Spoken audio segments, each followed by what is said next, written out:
And we're live! Welcome to Botha Rants. My name is Sophia Botha. Welcome to the YouTube show where we go through all the latest political and LGBTQ news of interest. And today is Monday, which means it's the Ozma Monday edition of Botha Rants. Hello, everybody. Yes, I'm with Ozma. Now, I've got a few parish notices before we start. Firstly, I did say on the special edition of Botha Rants we had last night that I had some big news. Yes, I can't talk too much about it at the moment because I don't want to jinx it, but basically a US radio network is interested in doing having me do an audio version of this show. Hey! That's as much as I can say at the moment. I'm talking with them about it. So yeah, I actually remember. Same. Yeah, don't reveal too much. Well, yeah, no, I know. Do you know how many people I talk with? A lot. And I also live here in America. I was a little taken. My country. I was a little taken aback yesterday when I got the message. I actually remember I was on the phone to my fiance, and I said, "Someone's offering to give me a show on US radio," and it was like, "What?" Yeah. So, I'm a bit bold of it. It's not a large network, but you know, it would give us a larger audience and an interesting audience. Let's just say that. I can't. I honestly don't want to talk too much about it at the moment. Yeah, let's move on so we don't accidentally spoil anything. Yes. Do you know what happened 18 years ago today? 18 years ago. Sorry, not 18 years ago. Sorry, I got my maths wrong there. 28 years ago today. Oh, okay. Because I was going to say 18 years ago today, I graduated from high school. No, wait, that's not true. Yes? Well, yes. anyways. Anyway, sorry. 28 years ago today was... that was 1992, right? 1993. Yeah. 1993. 1993, sorry. Let's see here. So don't cheat and look on fucking Wikipedia.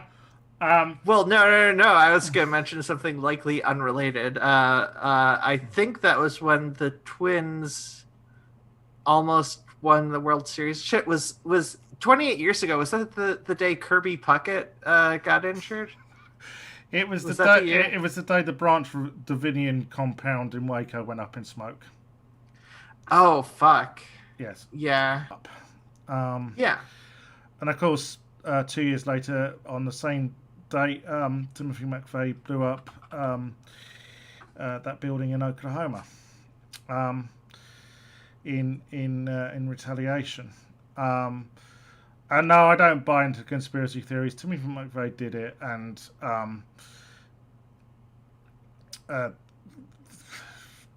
he, basically it gave rise to the far right militias, didn't it? Yeah, I don't even know why I brought all that up. Sometimes. I don't know. I have to think about this because obviously, if we're going to be planning for turning this into a radio show, we've got to get a bit tighter. And I've made an editorial decision. We're going to be a lot more focused on LGBTQ stuff because that seems to be what the program director of this network was interested in me about. They said that I spoke up for people wanting to live their lives as their true selves. Basically people living, being able to live free. So, yeah, it's going to be a lot. But I'm not going to go into so much about the inner workings of the fucking Labour Party because I just think people will just get fucking bored. Are just getting fucking bored about me whining on about Keir Starmer. Though I do have a funny Keir Starmer story today. Yes, it is funny. I think some people in Britain watching will know what that story is, if they've heard about it. But before any of that, if you were watching last night's special edition where me and Ozma reacted to the debate between Alexander Hall and Lauren Southern, you would have heard about the fact that Ozma is a product of the US education system, so knows fuck all about Canadian geography. And she claimed that Canada only had 3 cities. And I love the one about, she went, well, there's the capital, it begins with an O. Yeah, Ottawa. and I went, well, there's that city out west. Yeah, Vancouver. And she went, oh, there's that other one, Toronto. She forgot. And she went, oh, and they're all really small. Now, Minneapolis has a population of around about 500,000, right? Well, Canada has 9 cities which are larger than Minneapolis. I think technically 10. I think Minneapolis is smaller than Kitchener. And I like the fact she went, Calgary's because I said Calgary to her, and she went, oh, that's a really small city. It's got a population of over 1 million. It's double the size of Minneapolis. No, probably it's probably closer to triple the size. So, Toronto, Montreal, Vancouver, Calgary, Edmonton, Ottawa, Winnipeg, Quebec City, Hamilton, Kitchener, all larger than fucking Minneapolis. Sorry, what was that about? Look, if we combine Minneapolis and St. Paul, we beat out Winnipeg. You fulfilled the stereotype that Americans know fuck all about geography last night. Look, I know more about countries than most Americans. I know fuck all about Canada, clearly. Despite the fact that you live 4 hours from the fucking border. Well, yeah. So, from next week onwards, we're going to talk... Every week, we're going to feature a Canadian city. And Ozma is going to find interesting things to tell us about that city. Okay. Yeah. Which city are we starting with? Well, we'll start with the largest, Toronto. Okay. So, do your homework by next week. Okay? Okay. I will do that. Yeah, I care about education, okay? On to the news. Now, you might have heard over the weekend that Marjorie Taylor Greene, the QAnon Jewish space laser woman, was starting up an American First caucus in Congress to push Anglo-Saxon traditions. She seems to have backed down from doing so. Let's find out all about it. Trying to launch a caucus around racist rhetoric wasn't such a good idea after all. Republican Congressman Marjorie Taylor Greene says she's... No shit. Did Marjorie Taylor Greene have a DNA test and found out that she might have Jewish blood? So she could be. So she couldn't even be in the caucus she started up. Because I mean, essentially, it was basically a caucus for white, straight, cis-normative people. If you're black, fuck you. If you're Hispanic, fuck you. If you're Jewish, fuck you. If you're LGBTQ, fuck you. No, it wasn't a good idea at all. But Marjorie Taylor Greene seems to be full of not good ideas. Slamming the brakes on the launch of the America First caucus. The caucus was going to bring together a group of far-right lawmakers known for their controversial rhetoric. Punchbowl News obtained a flyer that said the new caucus would also have called for a, quote, common respect for uniquely Anglo-Saxon political traditions, whatever that is, while also peddling a series of debunked conspiracy theories about election integrity. CNN's Suzanne Malveaux joins me now. Suzanne, I guess we should all be grateful there won't be a Klan caucus in the United States Congress. I called it for what it fucking is.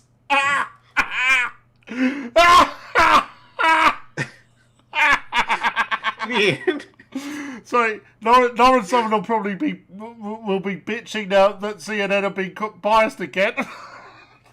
Oh yeah, definitely.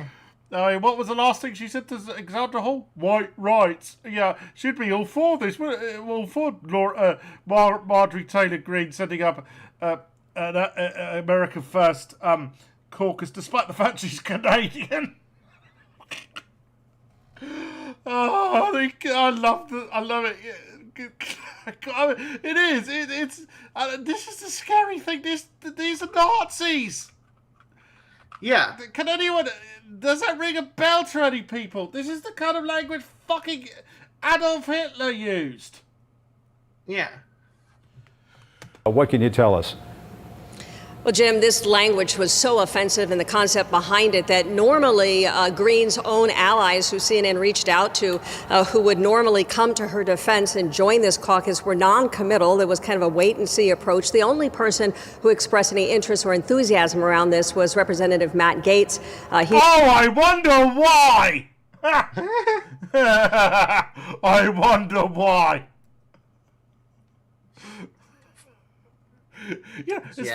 It's funny. All those QAnon conspiracy theories about the elite being a bunch of paedophiles, and it's only Democrats. No, they got it wrong. It's GOP members like Matt Gaetz. I mean, you're not wrong. Do you know the first time I ever came across Gaetz was? There was a congressional hearing last year. With all the CEOs of the big tech companies like Google, Amazon, Facebook, etc., right? Yeah.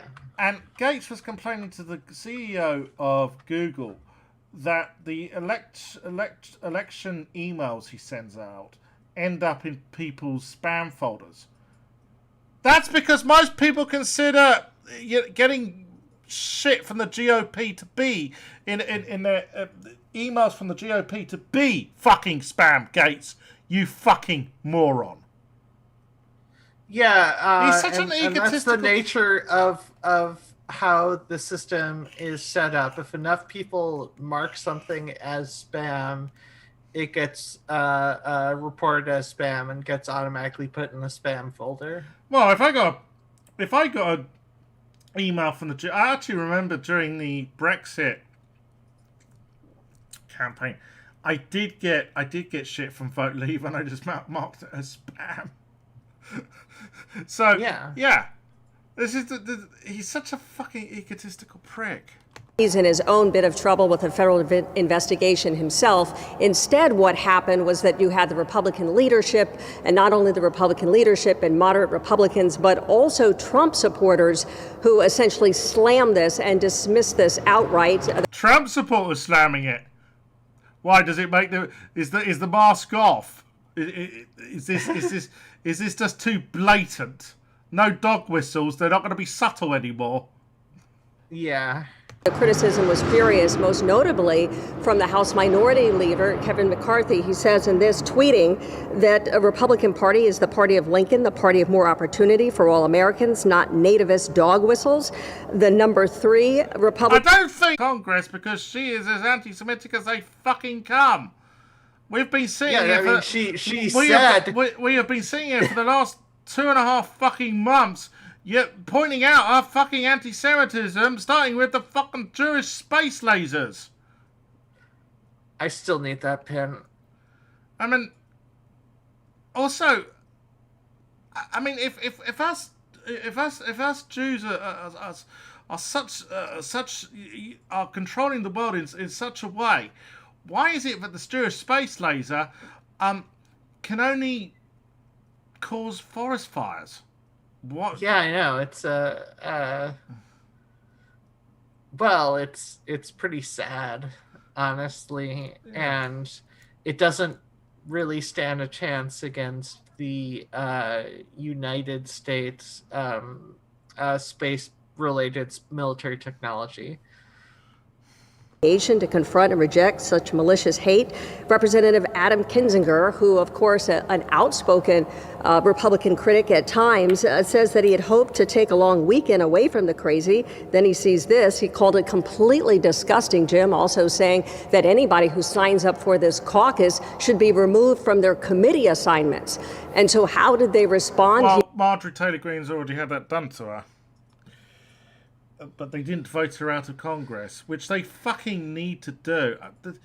Yeah. I know some people say, oh, ignore her, she's just crazy.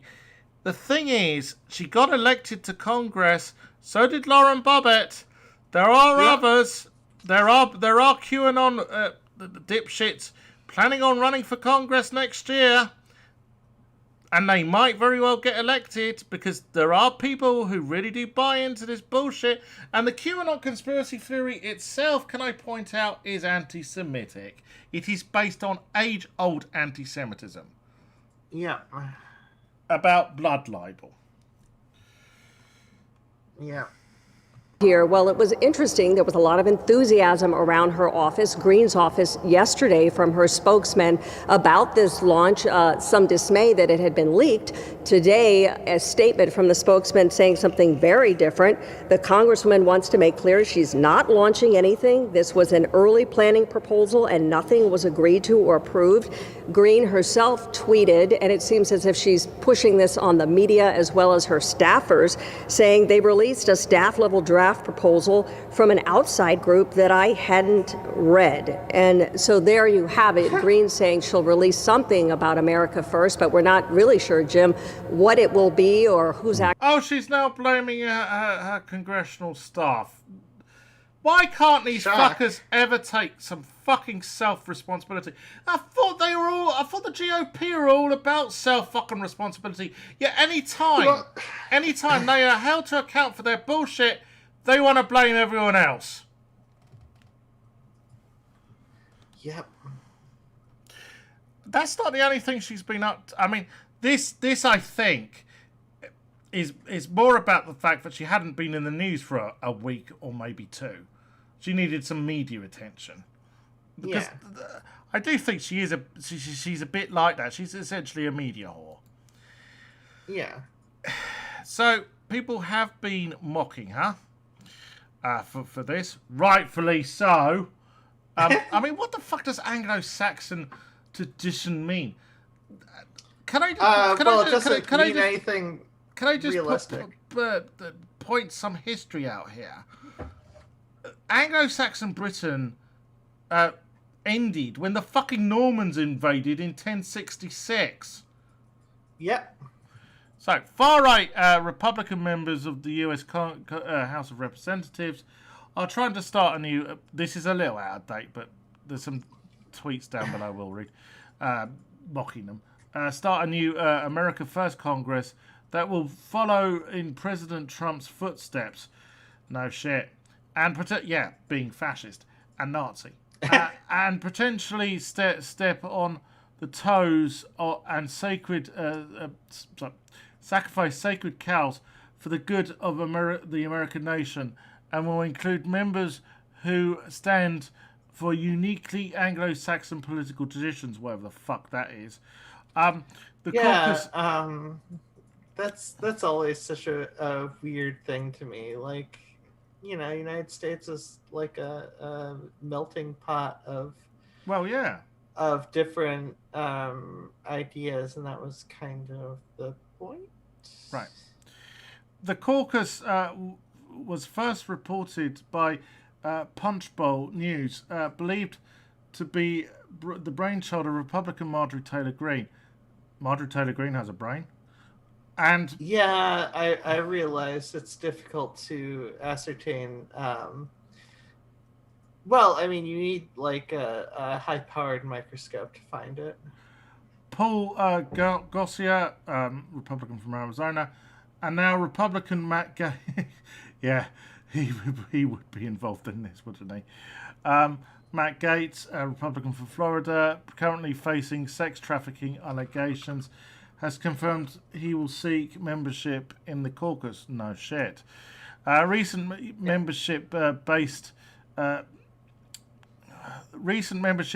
startup Punchbowl's News shared and reported final policy that the final... can you read it? Sure. Recent membership-based startup Punchbowl News shared the reported final policy platform of the new proposed Congressional Caucus, which seeks to employ infrastructure that has architectural... I can't read it when you move away from it. Yeah, sorry.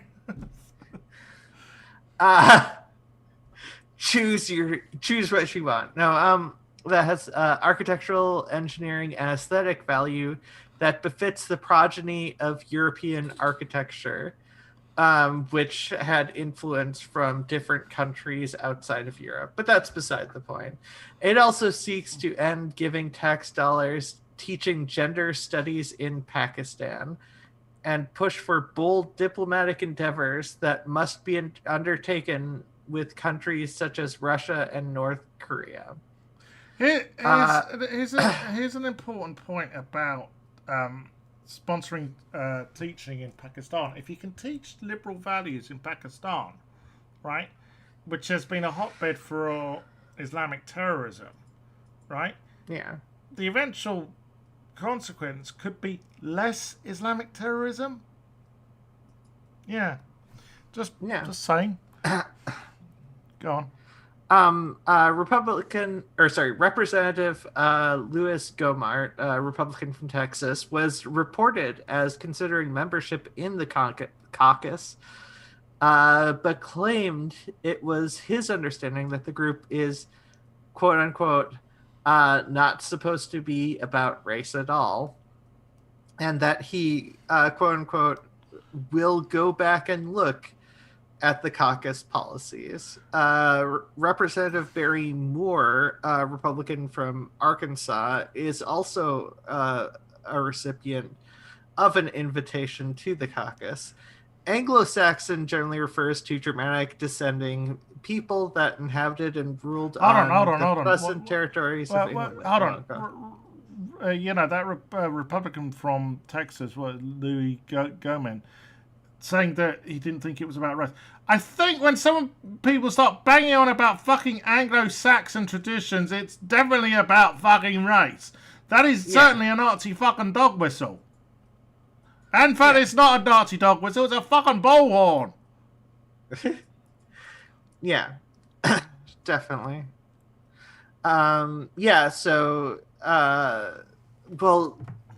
Anglo-Saxon, even if it's referring to Germanic descending people that inhabited and ruled on present-day territories of England and Wales prior to the Norman conquest in the 11th century. Due to Hitler's use of that term, it's often associated and used in connection with white supremacy because they don't understand what the... I mean, they don't understand the terminology. They just decide to say Hitler basically made it all about white people in Germany, and it didn't even necessarily apply that much to those people. But anyways, let's just call it what it is. The White Power Caucus out ex-Congresswoman Katie Hill tweeted. Yeah. Representative Adam Kinzinger, Republican from Illinois, said that any member that joins the caucus should have their committee stripped, and the Republican conference should expel them from conference participation. While we can't prevent someone from calling themselves Republican, we can loudly say they don't belong to us, Kinzinger implored. The Republican Party is the party of Lincoln. Well, I mean, it hasn't been the party of Lincoln. So what? That's its own other story. They definitely don't follow any of the... Well, most of the policies of Lincoln they don't follow. Obviously, they would be fans. Some of them are potentially fans of Lincoln when he tried to expel every black person to a different country, but that's its own story. And the party of more opportunity for all Americans, not nativist dog whistles. House Minority Leader Kevin McCarthy, a Republican from California, tweeted in a subliminal message to the proposed caucus. A spokesperson for Representative Greene claimed to the Associated Press that the document released by Punchbowl News was not approved by her or her office. Yeah, right. All we've heard from her since she got into office is racist and anti-Semitic dog whistles. And ableist dog whistles as well. Let's not forget that. Well, those all go hand in hand. Let's be honest. So here's the message. New in at Punchbowl News midday, a new America First caucus led by Marjorie Taylor Greene. Okay. And Rep. Gozar, who... Yeah, that's the guy from Arizona. Oh, okay. I keep thinking... Sorry, I saw Gozar and I immediately thought of the Ghostbusters. Gozar the... Oh, fuck. I forgot the full name. Well, anyways, One of the dogs. we know about this.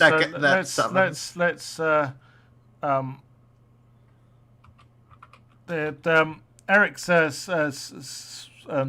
Swalwell. Gozar the Gozerian. There we go. Sorry. Yeah, Eric Swalwell.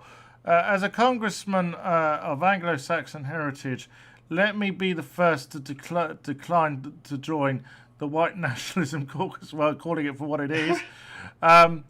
Let's just call the American First. This is Katie Hill. Let's just call call this American First Caucus what it is, the White Power Caucus. Yeah. Brendan Boyle, since the House GOP is suddenly big defenders of Dr. Seuss, they would do well to see one of his most famous cartoons, given their creation of the American First Caucus today. American First. Ha ha ha ha ha ha. Yeah, Dr. Seuss was against Nazis. Yeah. Hugh Laurel, Punchbowl midday, Marjorie Taylor Greene and Paul Gosar are among several House Republicans set to join the openly nativist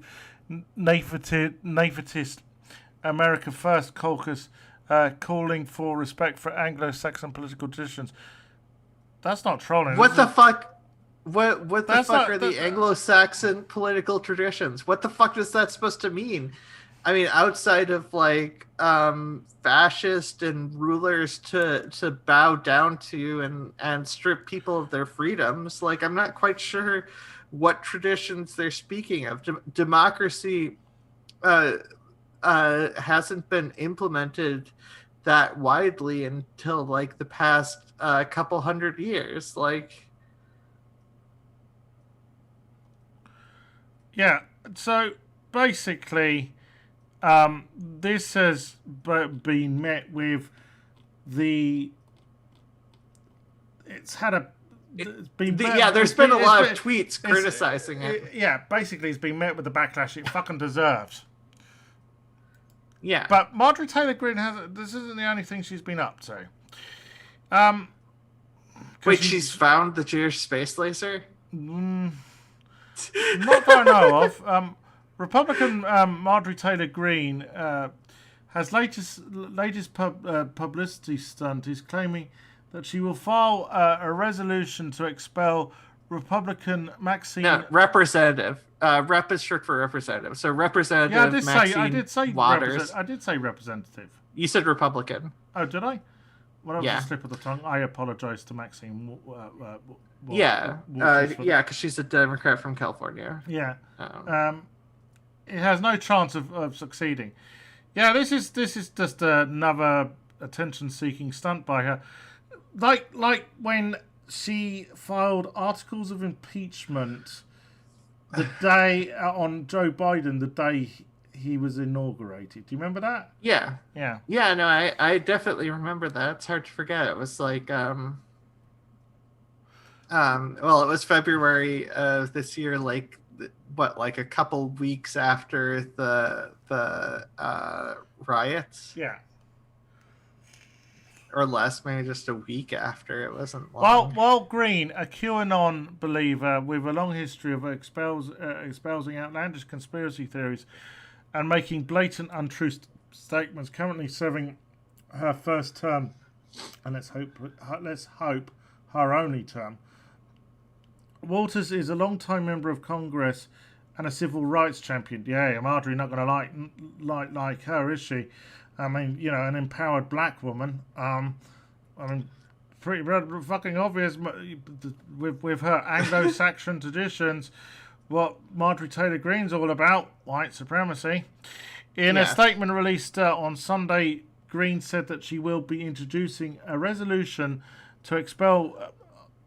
She released a statement on Sunday. Isn't that the fucking Sabbath for you, Marjorie? I thought you were a devout evangelical Christian. You're not meant to be working on a Sunday.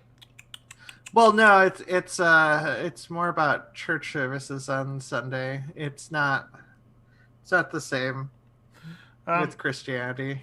Greene said she will be introducing a resolution to expel Republican Maxine Waters from Congress for her continual incitement of violence. Oh God, is this another one of those like Lauren Southern claiming Colin Kaepernick was inciting? Yes. Yeah.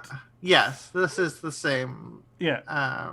Level likely. Well, Walters spoke to protesters demonstrating over the latest police shooting of a black man, Dante Wright, in Minnesota. I know. Yeah. I know someone who lives in Minnesota. Who? You know a couple people who live in Minnesota. But yeah, I live in Minnesota. Still not a fan of passing Humvees and National Guard with M16s. Yeah. Minneapolis police officer Derek Chauvin is currently on trial for the killing of George Floyd by kneeling on his neck until Floyd suffocated. Tensions in the city have been high, and Wright's death has only increased the pressure for justice. Walters told reporters she was going to fight with all the people who stand for justice because We've got to get justice in this country, and we cannot allow these killings to continue. Damn right. Yeah. We've got to stay on the street, and we've got to get more active. If Chauvin is found not guilty, despite overwhelming evidence against him, we've got to get more confrontational. We've got to make sure that they know that we mean business. There's not an incitement to violence. That's just basically saying standing up for your fucking rights. But of course, Greene, she claims that this is incitement to violence. Funny how when black people stand up and say when black people say we're gonna stand up for our fucking rights, suddenly to people like Marjorie Taylor Greene and Lauren Southern, that's incitement to violence. Yeah, black people standing up for and saying, we are going to fight to make sure cops stop murdering us. That's incitement to violence to white Republicans for some reason. And, but Marjorie Taylor Greene, alt-right, I would say. Marjorie Taylor Greene giving away assault rifles at a fucking barbecue. That's not inciting violence, is it? Or she playing with herself and while stroking an AR-15. That's not incitement to violence, is it? White people. Well, I mean, she's owning guns. That's not going to cause violence, is it? Nah. But black people owning guns and standing up for their rights. Oh yeah, that's dangerous. Yeah. Well, because she would probably use more white nationalist rhetoric and be like, act like black people are inherently violent or right. Yeah, comically evil. Marjorie Taylor Greene, yeah, she is comically evil. And Lauren Bobbitt voted against bone marrow.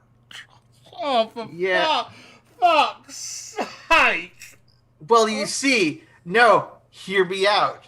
So what I am, if I had to guess what this conspiracy theory is related to, it's relating to people being turned gay via bone marrow transplants of gay people into straight people. Two of the most extreme anti-LGBTQ members of Congress are getting called comically evil after they were the only two that voted against a bill to help sick people get vital tissue transplants. Republicans Marjorie Taylor Greene and Lauren Bobbitt voted against the reauthorization of the Transplant Act on Thursday. The bill helps patients across access bone marrow and umbilical cord blood transplants. Yeah. It's the kind of bill that Democrats and Republicans can agree on, and most did. But 215 Democrats and 200 Republicans voted in favor of the bill. Yeah. Only Greene and Bobbitt broke ranks and voted against it. Most of Congress far-right members like Representative Tim Jordan and Greg Stroop. Stuba? I don't know. Voted for it. The congressional women haven't said why they voted against it. Well, because they voted against it because they're assholes. Actually, no, they're cunts. They are. They're worse. They're cunts. And they are evil. Also, I didn't include this in the running order, but there was also a vote last week in the Senate against. Not against. There was a vote in the Senate on the act to combat hate against Asian Americans. Yeah. There were 6 GOP senators who voted against it. One of them, here's a surprise, was Rand Paul. Why doesn't that fucking surprise me? I know what he's going to do. He's going to say he opposed it on free speech rules. You know, Yeah. he's trying to. He's desperate. He's desperate now to try and make out that he's like his papa, you know, Ron Paul, or as the Southerners used to say, Ron Paul, do like that, Ron Paul. Anyways, yeah, these two they're beyond the pale.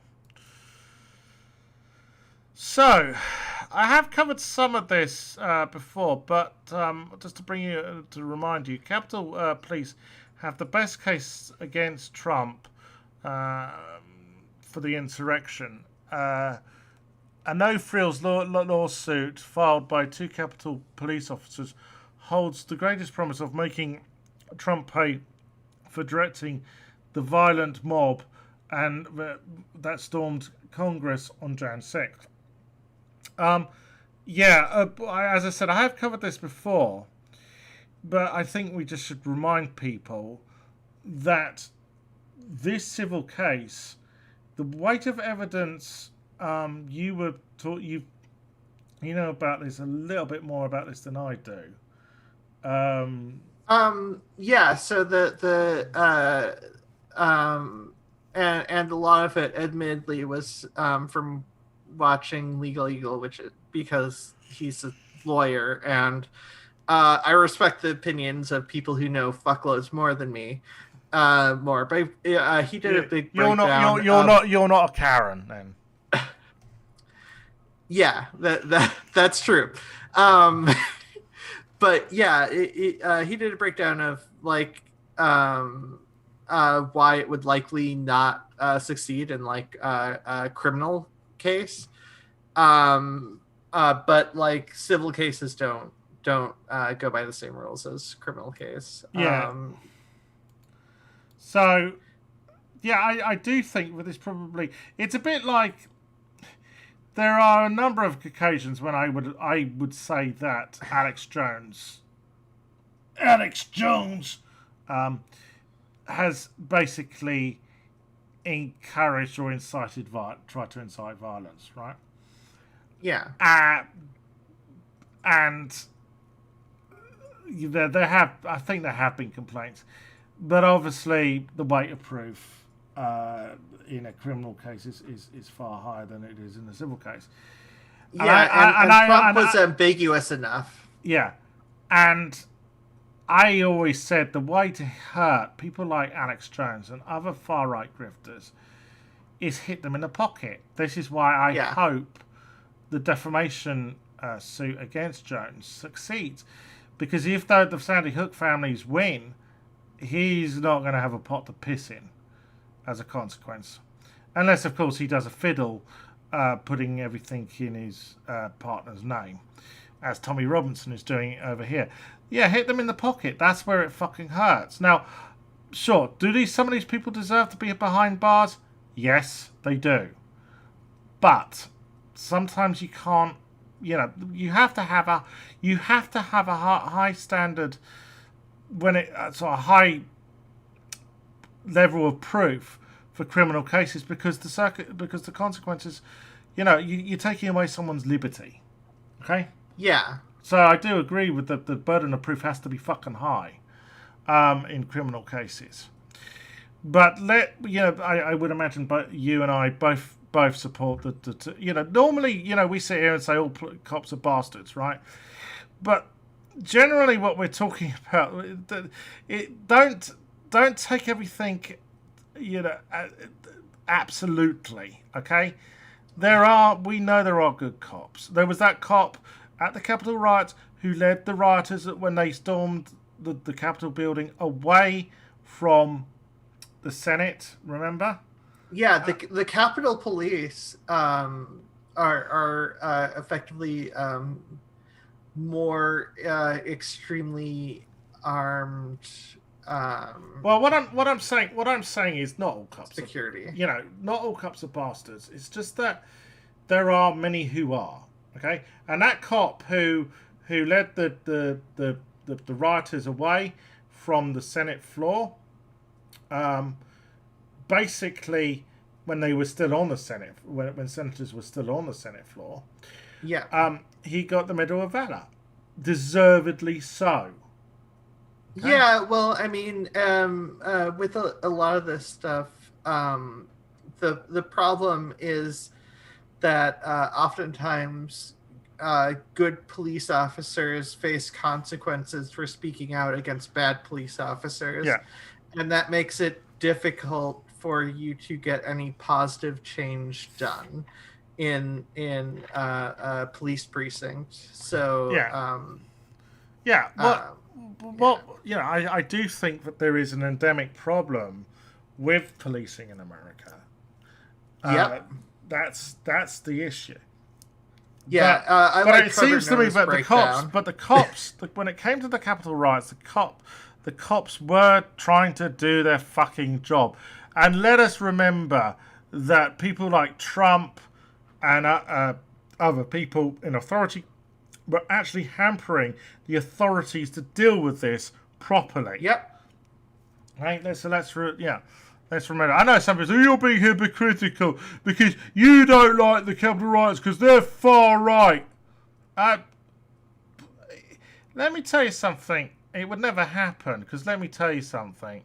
Anarchists aren't that well organised. I can tell you that now. Having known a few in my time. If the far left ever tried to storm Parliament here or tried to cause an insurrection in Washington with the Capitol building or the White House, I would be opposed to that. I do believe in what's called parliamentary democracy. It's not perfect, right? Yeah, the only time I would support violent insurrection is if there's no democratic means. Okay, I've always been very clear on this. I did defend the ANC carrying out terrorist attacks in South Africa during apartheid because there was no democratic means for black people under apartheid to challenge the white minority government. Yeah. Who were basically killing black people. Okay? So yeah, and I mean that's what some people want to turn America to. So yeah, well, people like Marjorie Taylor Greene. The difference between is, of course, the fact that there is a white majority in America, and outside of that, yeah, there are so many people who are trying to strip as many rights from black people as they can. Yeah, but if you look at the demographic state by state, I know California has a white minority now. So yeah, it is, the demographics are changing. Well, yeah. Anyways, the Oath Keepers. Now, I've heard about the Oath Keepers for years. They have been around for a long while. And they are transphobic, I can tell you that. I do remember... what? Here... Yeah, seriously, I forgot the... I think his name was Gary French. No, of course it's transphobic. Well, I remember there was two trans women running for Congress, I think in 2012 or 2014. In Utah, and he basically just said, "Oh, this is ridiculous having trannies running for Congress." Of course, he said that. Anyways, so let's have a listen to this. Authorities investigating the attack on democracy, January 6th, are interested in the founder of the Oath Keepers. Stuart Rhodes started the far-right militia group, so who is he really? Here's NPR Justice correspondent Ryan Lucas. That's his name. In April of 2009, a barrel-chested man with a goatee and wire-rimmed glasses took the stage before a small crowd in Lexington, Massachusetts. Hoorah! Hoorah! I'm Stuart Rhodes. I'm the founder of Oath Keepers. That event served as a coming-out party for Oath Keepers and for Stuart Rhodes, a former Army paratrooper and Yale Law School graduate. Over the past 12 years, the group has tried to recruit military and law enforcement. It has established chapters across the country and claims to have tens of thousands of members, although researchers estimate the real number is probably no higher than 5,000. But even that would make it one of the biggest groups in America's far-right militia movement. Rhodes says Oath Keepers is dedicated to defending the rights of Americans from what he calls a tyrannical government. But watchdog groups and researchers have a different view. I refer to Oath Keepers as an anti-government extremist group. Sam Jackson is a professor at the University at Albany and the author of a book about the Oath Keepers. He says the group first made national headlines in 2014 after gun-toting Oath Keepers took part in the standoff with federal authorities at the Bundy Ranch in Nevada. Rhodes frequently warned that the U.S. government and so-called globalists were trying to strip Americans of their constitutional rights. And yet, despite its anti-government extremism, the group threw its support behind Donald Trump. Can we just point out that globalists is a substitute word for Jew? Yeah, and you see, the thing is, I remember because I was actually still involved with the libertarian cult when these people first appeared, right? I know there was libertarians. Oh, you know, they just want law enforcement and army people to sign this pledge that they will adhere to the U.S. Constitution, and isn't that, you know, trying to make out how innocent it was or how reasonable it sounded? But no, when they say they want to protect the rights of Americans, what they really mean is the rights of white, cis-normative, straight people. Okay? Let's just have no illusions about that. Well, yeah. So they want. I don't know why they're upset at the government, considering how much stuff the government does that likely aligns with their values. Well, I'm still amazed of how many of these far right militia types supported Trump. Now, the reason I say I'm surprised, because they're all saying, oh, we're strict constitutionalists. We believe that the government should follow the Constitution. Yeah, like Trump followed the Constitution. Trump doesn't give a shit about the fucking Constitution. All he cares about is hating on minorities. That's what they really mean by all that. It's you see, the trouble is that people get basically conned by all this bullshit. You know, it's all just about protecting the Constitution. Well, let us remember that the Constitution was written by fucking slave owners. Can we just remember that? Well, yeah, but I mean also that oftentimes it's about maintaining the imaginary normalcy that they believed in. Well, that's always the conservative way. It's always about keeping things shite. I mean, the other week the Tories over here commissioned that report into institutional racism, which concluded there was no institutional racism, when we all know there's plenty of evidence to say there is institutional racism. And the reason why is that the Tories wanted to hear, oh, there's no problem here. So they don't have to fucking deal with it. They just want to keep everything shit. Yeah. So, yeah, well, Oath Keepers are just as bad as the 3%ers and the Proud Boys. Oh yeah, talking about the Proud Boys, I saw an interview with one of them. I did actually play it on the show, but I didn't play it until the end, which I should have done, because it was one of the leaders of the Proud Boys. I think he lived down in Florida, and they're producing Fred Perry type clothes. And this made me laugh. Only people in Britain are going to get this joke. The Proud Boys are trying to be casuals. For those in America, casuals was a subculture of football hooliganism.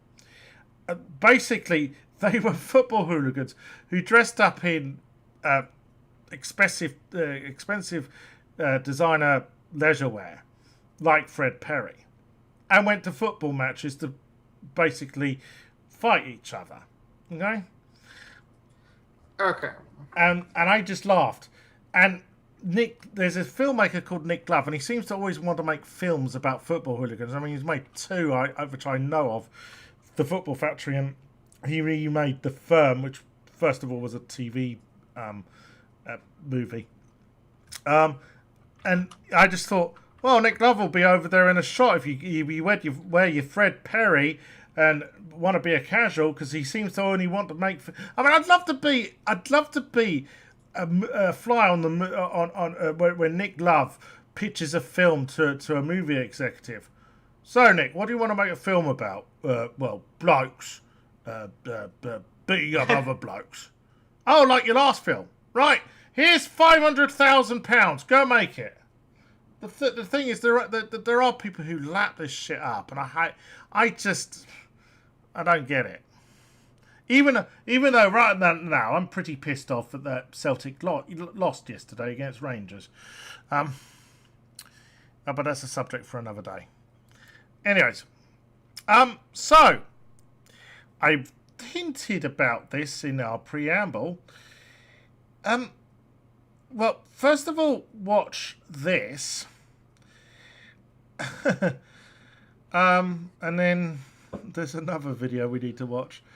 Keir Starmer was obviously there's local elections next month, so he was out campaigning in Bath, and he met the landlord of this pub. Has Tim Curry died? Hold on, let me. Sorry, I will check that after we've done the Keir Starmer story. Okay.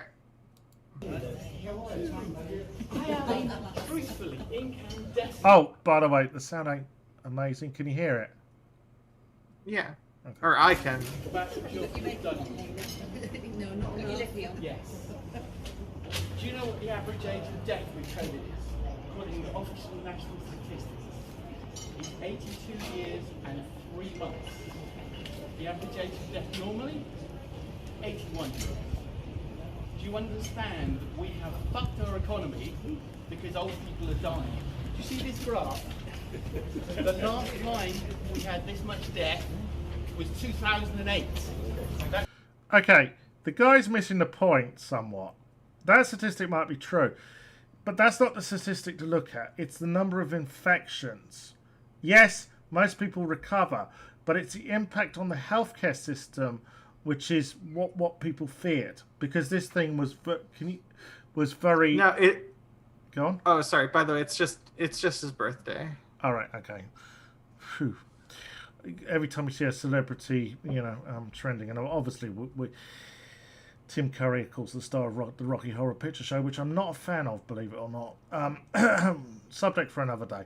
But anyways, now the point I'm trying to make here is he is saying that the average age of a person with COVID who dies of COVID is 82 years old. Now that might be true, and the average life expectancy might be 81, blah de blah de blah. But he's missing the point about the impact that COVID had on the healthcare system by the fact of its infection rate. Now, we knew that COVID was 3 times more infectious than the flu. Okay? That is the key figure here. They were worried that the healthcare system would be overrun. Okay? Because we saw what happened in Italy. Italy has a better healthcare system than Britain, and it nearly collapsed when COVID hit Italy. Okay? He's missing the point there. However, it's what he says next I do agree with. It's the British Medical Journal. No, I came here to speak to this man, not your security. You have failed me. I've been a Labour voter my entire life. You have failed to be the opposition. You have failed to ask whether lockdown was functioning. There's a car just behind. Can we just? Do you understand? Can we go on in? Yeah, Keir Starmer has failed to offer any opposition. Yeah. And a lot of Labour voters and supporters are of the same mind. For different reasons, of course. Yeah. Thousands of people have died because you have failed to do your job and ask the real questions. Well, I am telling you now, and I hope this goes out, you have failed this country. You have seriously failed. You have allowed our children to wear masks in school when it's never been any evidence for it. Guys, do you want to come on in here, Mama? Go on in, sir. I would feel better about him if he They've been on the front line keeping people alive. live, so I really don't need lectures from you about this pandemic. You've got well, so Keir Starmer, I don't need a lecture from you. It's basically telling a photo to fuck off. Well, anyways, you want to know what happened next? This happened. That man is not allowed in my pub. No, Laura. I'm not going to physically hurt him. That man. Oi! That's assault. I am not bothering you. I am not bothering him. That man is not allowed in my pub. Get out of my pub. Go on. Get out of my pub. Thank you.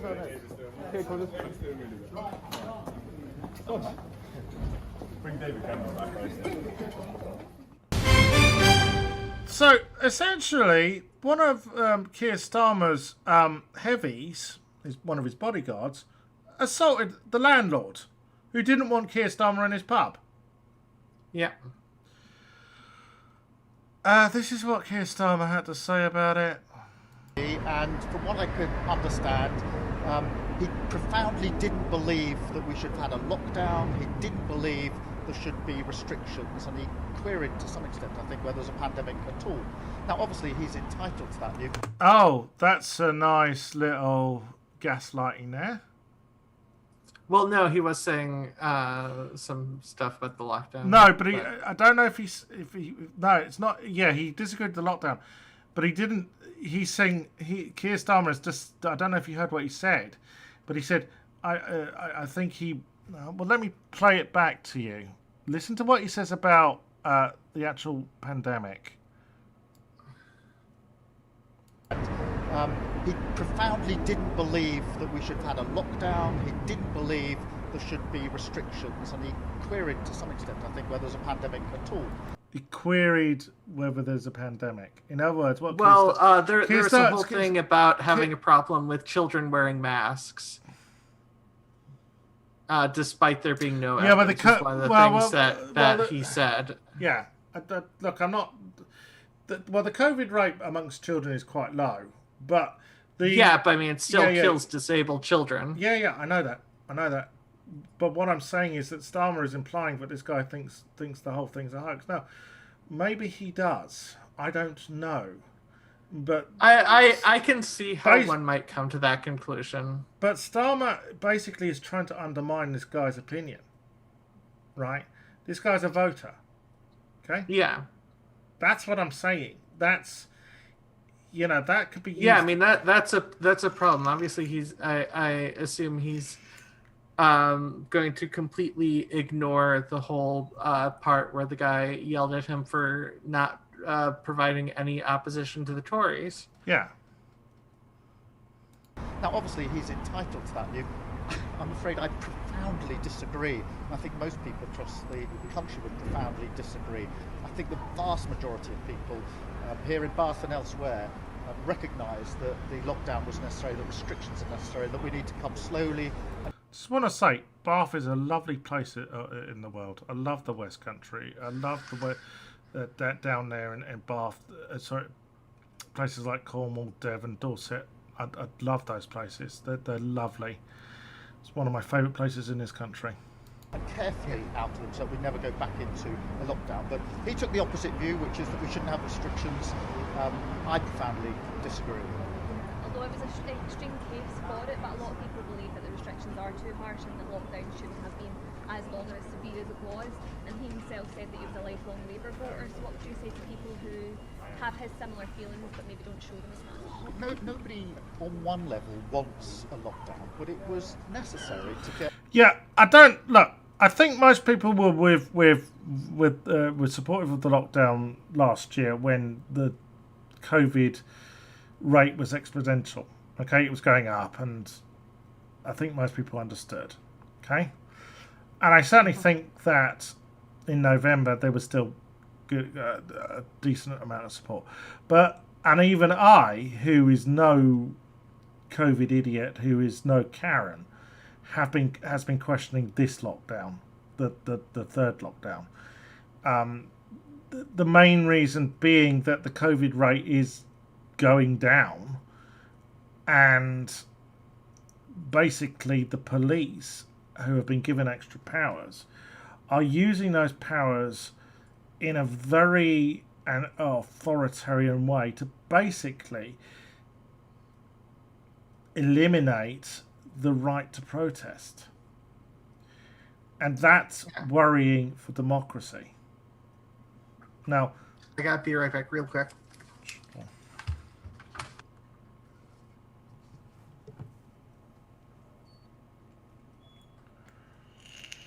Sorry, cat thing.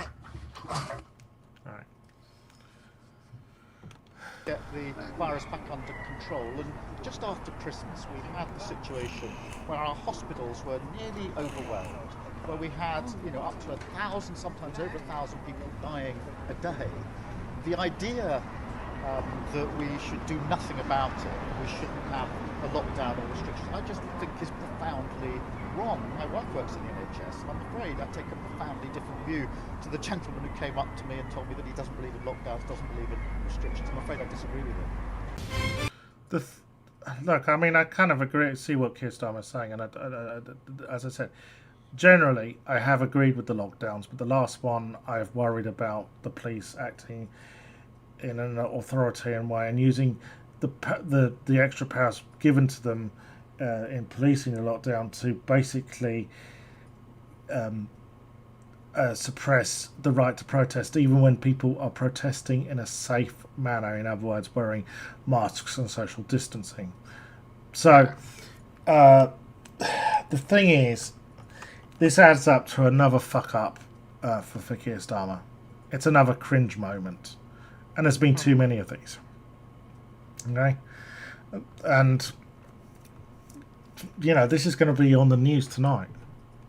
Yeah, and people, as long along with the visit to, the church, Jesus' house, which espoused homophobic rhetoric. Yeah, it just adds up.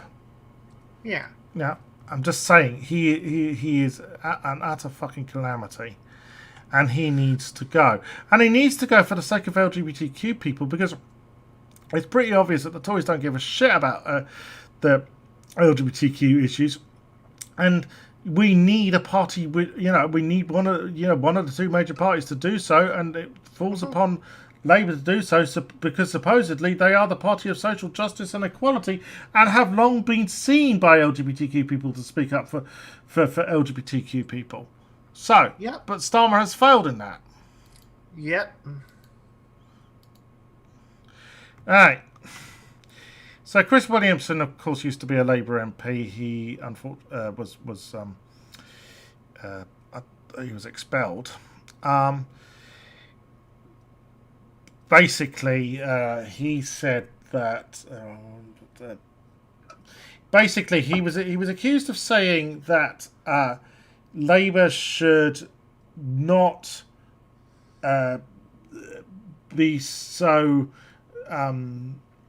Should basically be a lot more combative about about accusations of anti-Semitism. The truth was, what he was saying, and I know someone who was at the meeting where he said it, was that the Tories have a problem with Islamophobia, and if they're not going to do anything, to combat that, then why should, then why is it that everybody is criticising Labour for anti-Semitism? Well, the reason for that is because we have a media which has a news media which has a Tory bias. The thing is, I kind of feel that both the Islamophobia and the Tories needs to be looked at, and anti-Semitism, because there is some level of anti-Semitism in the Labour Party. Do I think it was weaponised against Jeremy Corbyn? Yes, I do. And that actually undermines genuine anti-Semitism, because Jeremy Corbyn doesn't have an anti-Semitic bone in his body. However, he has said this. Latest news from UK Labour is that members are now being suspended for saying Prince Philip was a racist. Well, he was. the party's high command say that it brings the party in disrepute. This is always the one they catch people with. Bringing the party in disrepute. Right. It wouldn't surprise me if this is happening. It wouldn't, because Starmer seems to want Labour to be part of the fucking establishment. And of course you can't diss on the rolls if you're going to be part of the establishment.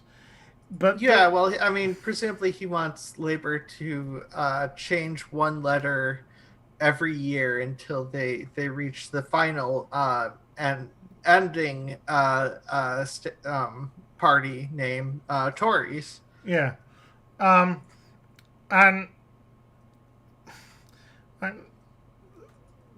the thing is, Prince Philip had a long history of saying racist shit. And so Labour members are being suspended for telling the truth. Is anyone that I'm no longer a member of the Labour Party? You can't speak the truth now.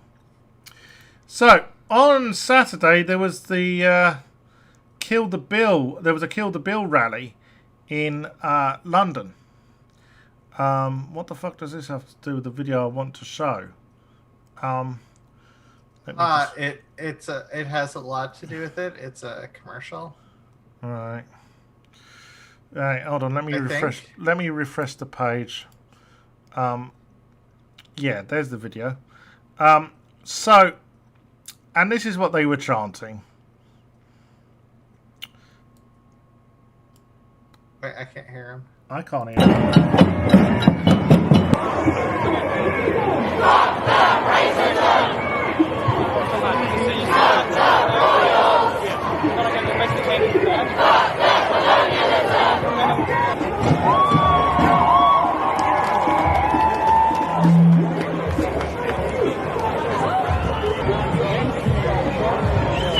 So, you heard it. Well done. Yeah. It needs to be said. And I would point out, I would point out, who speaks up for these people when it comes to electoral politics? Labour don't. Party? The Green Party, yes, to some extent. Yeah. Labour, but 2 years ago, Labour would have. Yeah. Under Jeremy Corbyn, Labour would have. That's how. Yeah, Jeremy Corbyn. I wouldn't be surprised if you had mentioned that Jeremy Corbyn was in this protest, given his track record. Yeah. Anyways, final thing about the role, the Prince Philip's funeral. Yeah. You're not going to get this joke. But people in Britain will. He's wearing a Jim will fix it badge. Jim will fix it with this show, which was like a wish come true type show, and it was presented by a guy called Jimmy Savile, who was a paedophile. In fact, he was quite a prolific paedophile. In fact, I met Jimmy Savile twice when I was a kid. You got lucky. Yeah, he didn't touch me, thankfully. Yeah, that's what I'm saying. You got lucky. Anyways, of course, Prince Andrew, friend of Jeffrey Epstein. I'm surprised he actually turned up to the funeral, because I mean I thought he had a prior engagement at a branch of Pizza Express in working with an underage girl. But yeah, very funny.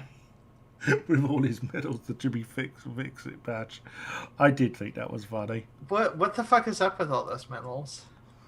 Yeah, royals give themselves fucking medals, don't they? Oh. Alright, on to the LGBTQ news, which we will in future be concentrating a great deal more on. So, Labour's Zara Sultanana, I'm sorry I'm crap at pronouncing names, has criticised the government for using transphobia and racism to divide communities and whip up a US-style culture war. Yeah, it's always funny. The far right always accuse the left of starting culture wars. Yet it's it's always the right who want to perpetuate them. Well, you see, by trying to be ourselves and live our life peacefully, that's like a war on their ability to try to prevent ever seeing any of us. Yeah. The Coventry South MP warned this is not something that the Labour Party can sit out or be complicit within. Well, Yep.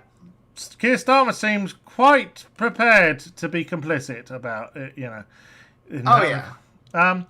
Sultana. Let me see what the reader says how to pronounce her name. I would assume Sultana, but No, I don't want to say Sultana. That's a type of. Let's see what the reader says.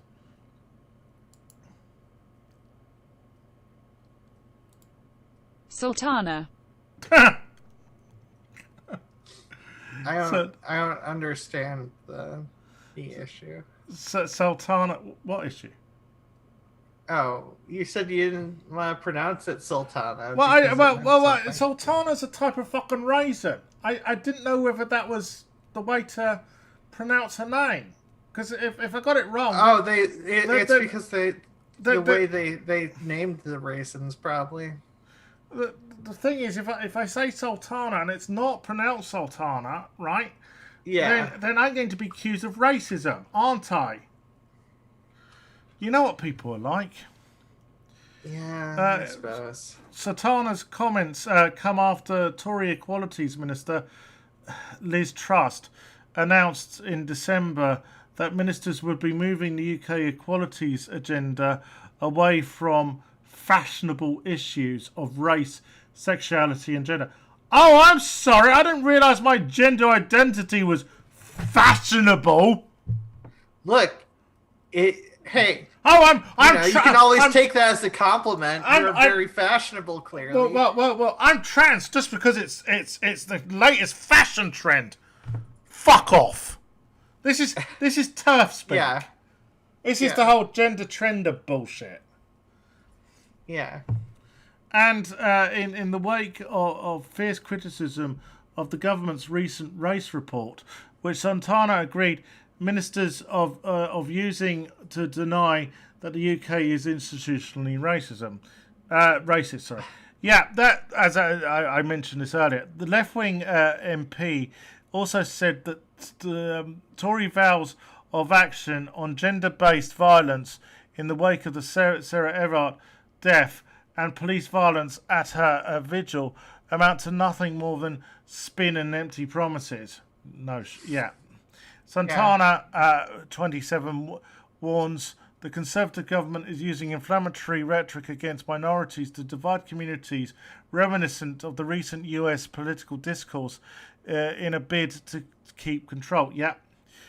From a Labour Party perspective, this is not something we can sit out of or be complicit within based on what... you need to have a word with your dear leader, Starmer. On what... mind you, you're a left-wing MP. He's allergic to socialism. On what we think red wall voters or focus groups think when it comes to equality. Yeah, you need to stand up for fucking principle. Starmer's only interested in focus groups full of Karens from fucking Tunbridge Wells. Sultana told The Independent, these are all the issues of social justice which is within the DNA of the Labour Party. That's exactly what I said. Zara Sultana said, when you look at the phrase culture wars, it is about human rights. Yeah, it's about human rights, human dignity. It's about being considerate towards other people, which the right wing generally is incapable of doing because they're generally sociopathic. It is about racism. It is about transphobia. It is about marginalised communities and their right to be able to live with dignity, respect and human rights. The government is instrumentalising to divide communities. And she added that the Tories' culture war had real-world impacts. Words have power, she said. They don't just operate in a vacuum. Islamophobic incidents increased almost 400% in the week after Boris Johnson compared veiled Muslim women to letterboxes. Yeah, remember that one. Oh, God.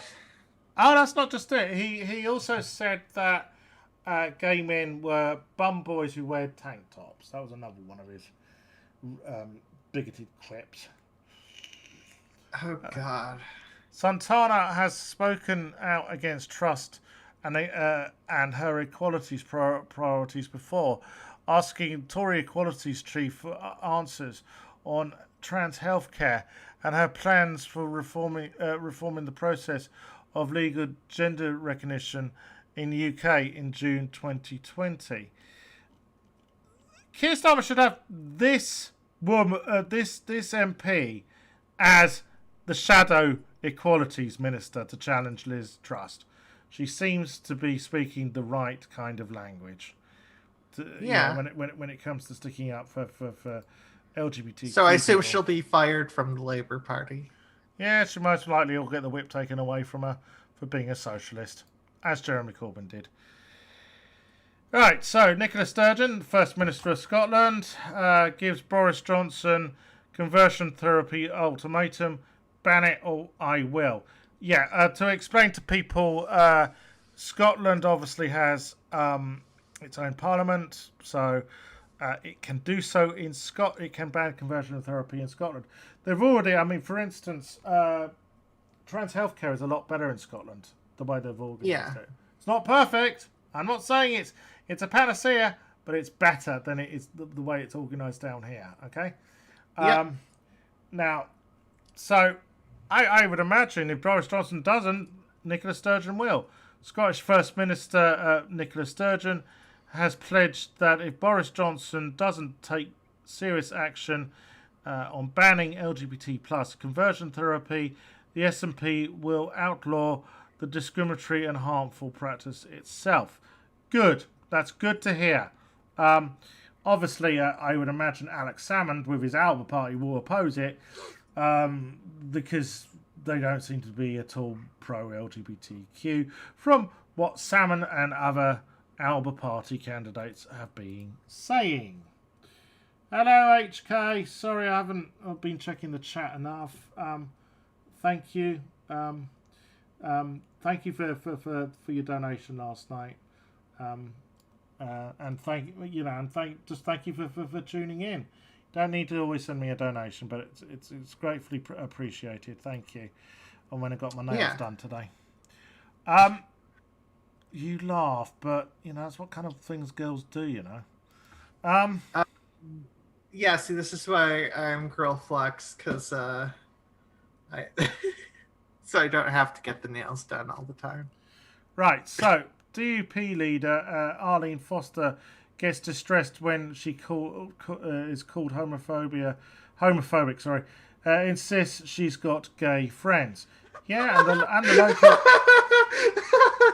Oh my God, it just never ends. They need to come up with a better thing. I've got gay friends. I've got trans friends. I've got black friends. Well, are they telling you to fuck off? Because if not, that friendship might only be one-sided. Now I reported on this story last week. She opposes same-sex marriage. She opposes LGBTQ equality. But not just that. Eileen, maybe there's another reason why people call you homophobic. Yeah, the party you lead doesn't believe forcing someone to pray the gay constitutes as conversion therapy.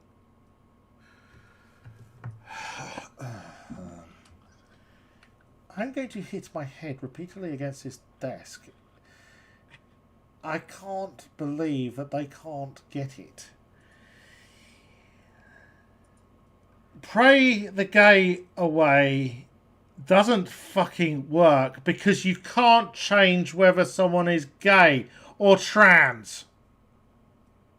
Okay? You might believe in some superstitious despot Sky Daddy who doesn't fucking exist, but and that Sky Daddy tells you that gay people are bad. But here's the thing: gay people exist. Sky Daddy, non-existent Sky Daddies called God, they don't exist. How fucking dare you? Yeah,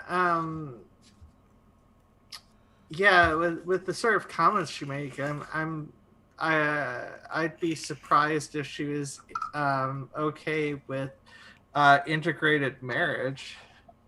Probably not, because as well as the supposed loyalist community in Northern Ireland, I've always said, particularly when it comes to LGBTQ issues, right?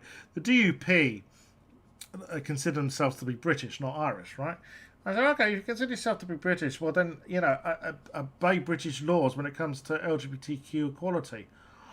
Oh no! Suddenly, then they suddenly say they believe in devolved power in Northern Ireland and that blah de blah de blah. They don't want to diverge from British law when it comes to giving LGBTQ people, equality. And they wonder why I refer to the Democratic Unionist Party as the Ulster Bigoted Party. Yeah, it makes sense. Yeah, I actually remember, and I'm just going to remind people here because some people say, "Oh, yeah, Sinn Féin are just as bad." No, they're not. Sinn Féin support LGBTQ equality. Go and look at their fucking website if you don't believe me. My friend Kate, who's a trans activist, right, has actually got a picture of the late Martin McGuinness, holding a sign saying "Wipe out transphobia." Okay? So, I know what side my bread is buttered when it comes to fucking Northern Ireland.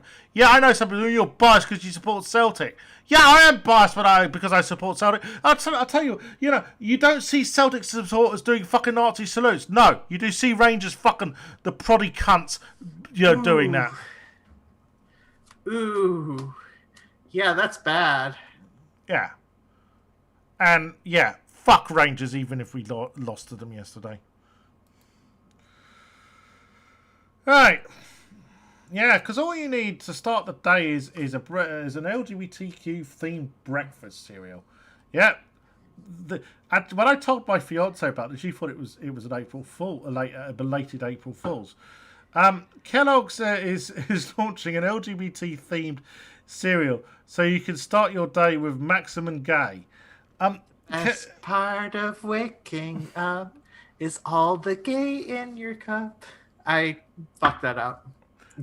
Kellogg's is launching a limited edition LGBT themed cereal in celebration of Pride. So you can start the day with the breakfast of champions, glitter. The company, my breakfast of champions is usually a cigarette and a can of Diet Coke. Well, actually, Pepsi. Well, Max, yeah, but I mean that's like the classic lesbian breakfast. I don't understand why that was missed out there. The company is not all gay men with glitter. They're butch and femme lesbians out there to try to, promote other shit. Oh, that reminds me of a story. Many years ago, there was a guy called Richard I used to know. Right, he was a libertarian, and when I was a libertarian, and we were a member of this Yahoo sort of mailing group. If people remember those, we could have discussions via email, Yahoo groups. One of the members of this group was he was really anti LGBTQ, right? And when we saw a photo of him, he had a beard, and we started winding him up about I forgot what the term was for gay men who have beards. Bears? Yes, bears. Yeah. I had a brain fart. I started winding up saying, "Are you a bear?" And he just didn't know what we were on about. Oh God. Yeah. When he found out, I'm sure he wasn't too happy. Yeah. I assume he found out just a couple days ago because I imagine he's quite slow. Yeah. The boxes will hit shelves this May, just in time for Pride Month, and for each one sold, Kellogg's will donate $3 to GLAAD to support their efforts to accelerate LGBT plus rights. Okay. Overall, I think this is a good thing. Right? Yeah. If they're donating money to GLAAD, that's no bad thing. Okay. With the sale of this breakfast. But I mean, GLAAD's now a paragon of LGBT plus rights. Yeah. But here's the thing: there is a lot of corporate cash-in when it comes to Pride Month. Okay. That too. I notice how certain famous brands like Argos and others, suddenly there's a rainbow in their logo. You know, it's not so subtle anymore. You know, and it's basically companies cashing in. And exploiting the LGBTQ community for profit. Well, trying to. Yeah. Most of us don't have much profit here in America, so they're making You misunderstood what I said. I said they're making profit from LGBTQ people. From exploiting I'm just saying that. I'm just saying it's. I am suggesting that's more about the support of the fact that LGBTQ rights are accepted. So if it was just LGBTQ people buying it, they wouldn't have done this. It's because they can get cis-het people to buy this and feel like they've done a good thing as well. There's a especially amongst the trans community, there's a lot of poverty, although GLAAD has on occasion been more LGB and only sometimes supports the T. But that's a whole different story. Well, I'm just saying that, I mean, if you go to say Pride in London, right? I remember a few years ago seeing BA Systems had a float there. BA Systems is an arms manufacturer. And I do remember people objecting to that. There is this complaint that things like Pride have become a corporate gangbang. Now, again, I would say yes, but because of that, I can march around the streets of London for free in a Pride parade, waving a placard in support of trans rights. Yeah. Okay.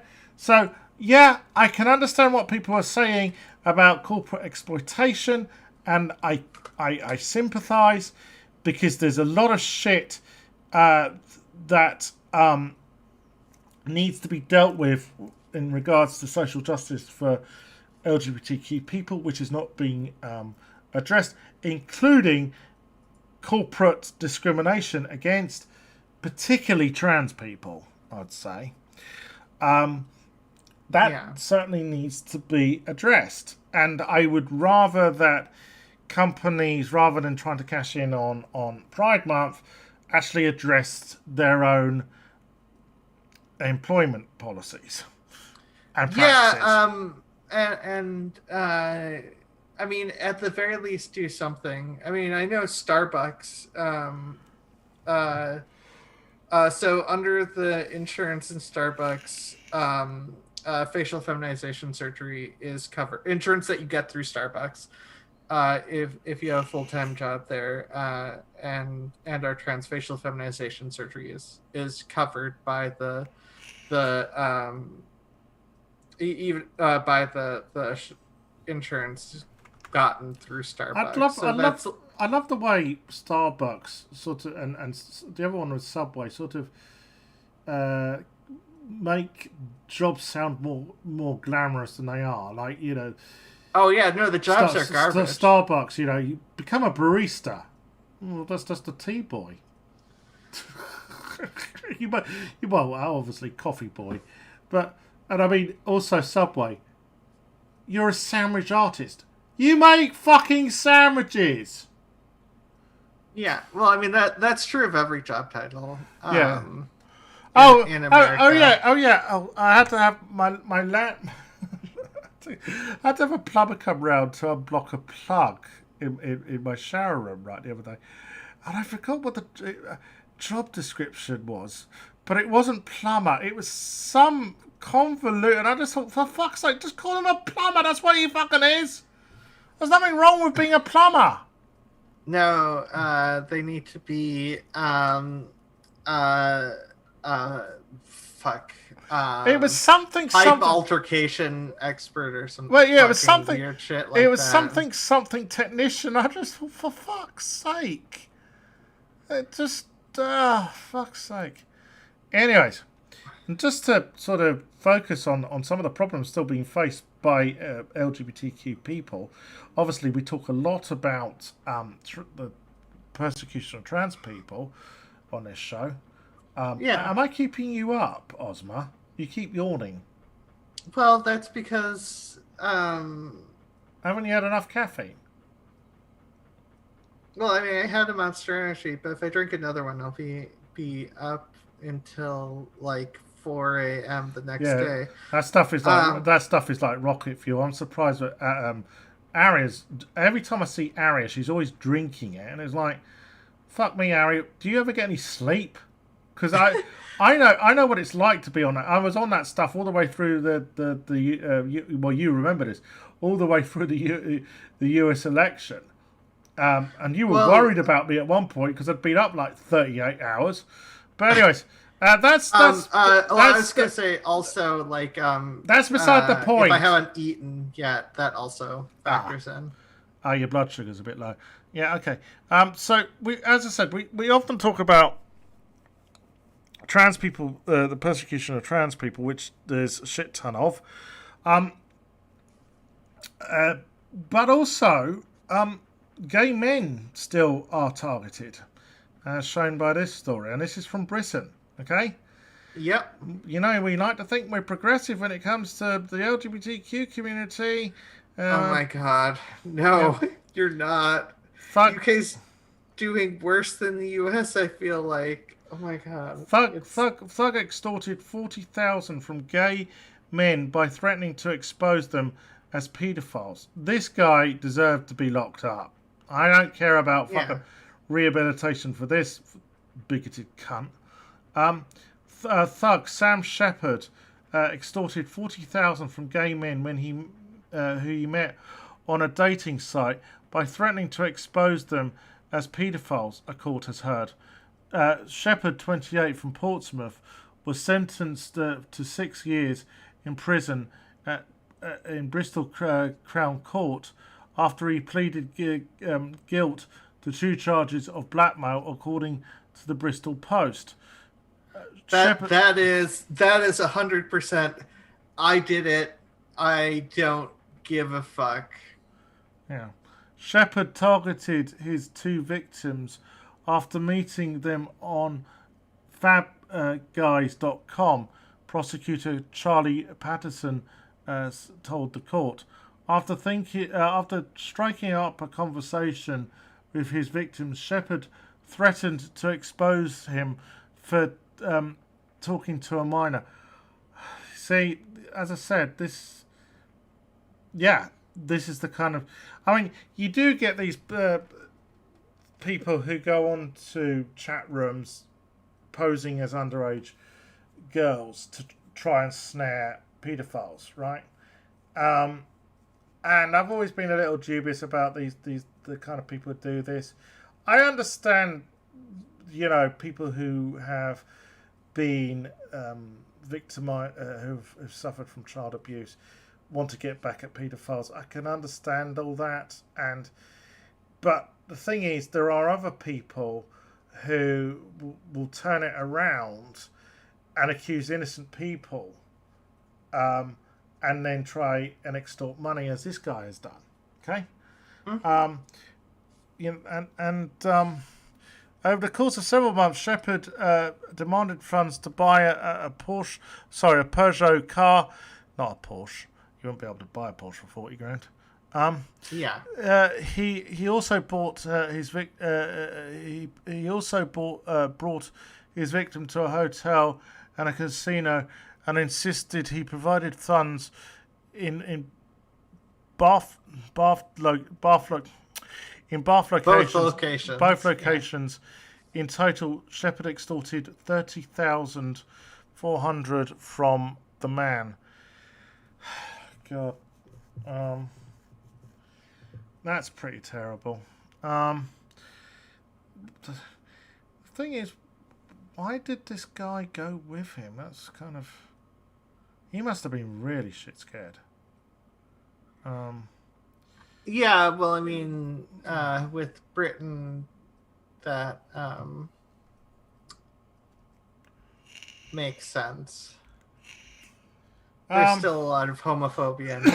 He subsequently targeted a second man on the dating website and successfully extorted 10 grand from him. The victim subsequently, we're in the wrong business, Ozma. Well, what business should we do? Are we talking about extorting people? Yeah, we should get into extortion, shouldn't we? Yeah. Yeah, but we shouldn't do it like repeatedly. Do it once and you're done. Otherwise, you increase your chance of getting arrested. And I should probably stop talking about this like I'm actually going to do this. The victim subsequently opened up about his sexuality to his parents and moved away from Bristol, fearing for his safety. The fact that he had to flee Bristol because of... I don't know if it's because he was scared that this thug was falsely going to expose him as a paedophile, or if he had to move because he was scared about being... if he was open about his sexuality, that he would be persecuted. That isn't made clear here. Nicholas Clough, defending, said that Shepherd joined the dating website as a paedophile hunter. Yeah. See, this is what I'm saying. I'm sure there are people with good intentions who are trying to seek out paedophiles online. And I know that there is a group who has successfully had prosecutions brought against people who are not legit, that's the wrong word, who really are paedophiles. Yeah.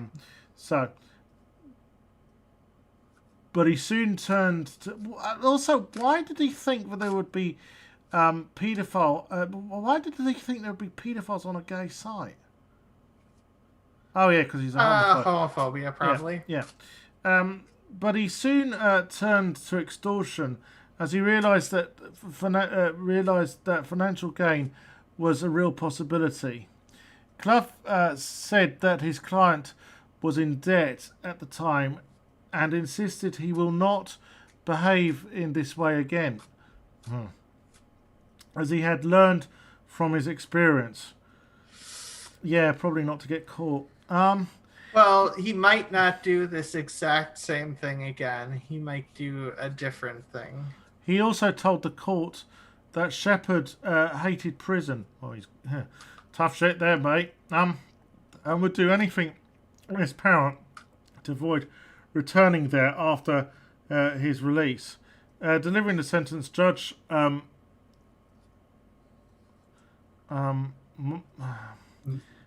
Longman said blackmail is an ugly and vicious crime that is rightly treated with loathing and contempt by the public.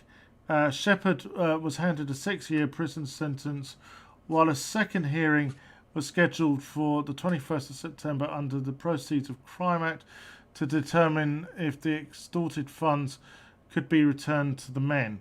Clough told the court that Shepherd is currently in a position to return 20,000 of the stolen money. Yeah, this guy's a piece of shit, and I'm glad that he's gone to prison. Right. So yet another trans woman has been murdered. Yeah. North Carolina police have issued a critical warning after 2 trans women and sex workers were shot dead in hotel rooms following the tragic death of Jada Peterson, who was found in a hotel room near the Billy Graham Park. Oh, isn't that ironic? So she was found dead near a place which was named after a homophobic Christian preacher. Weird. Anyways, in Charlotte, the 4th of April, police have confirmed that a second trans woman was shot dead in a similar circumstances. So, is there a serial killer on the loose? And in the same area, less than 2 weeks later, it's possible. Yeah. Officers are investigating the possibility that killings are connected.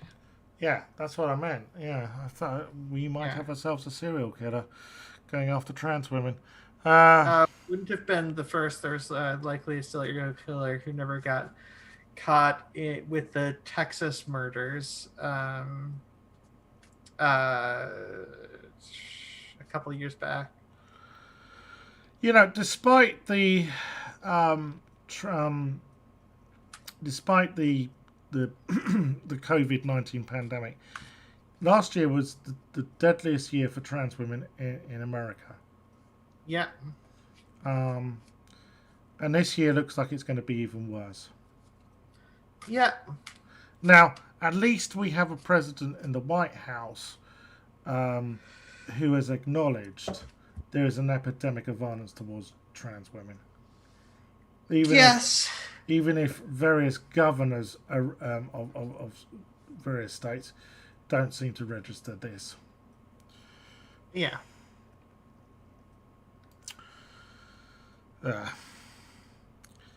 So, of course, last week or the week before, I've forgotten when exactly it was, the Arkansas legislator, it's the week before, wasn't it? The Arkansas legislator brought in a ban on healthcare for trans youth.